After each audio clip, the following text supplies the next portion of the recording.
Thank you for watching my channel. Please subscribe and like. Now back to the news. Given that Shane Gillis was famously fired from Saturday Night Live for using a racial slur, one might imagine he tread a little carefully during his stunning return to the show. Apparently not, we hear.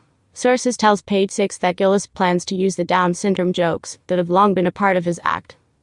Gillis has relatives with the condition, and has worked with kids who live with it, and the bits he does in his stand-up act come off as unconventionally affectionate and even celebratory of people with Downs. But it remains to be seen whether the occasionally uncomfortable material will freak out a mainstream TV audience. The comic's gig hosting the show on Saturday is a huge story in the comedy world. Gillis was hired by the NBC institution in 2019, but was fired 5 days later without ever having gone on the air. The star was canned because a 2018 podcast episode surfaced in which he and other comics used a racial slur for Chinese people.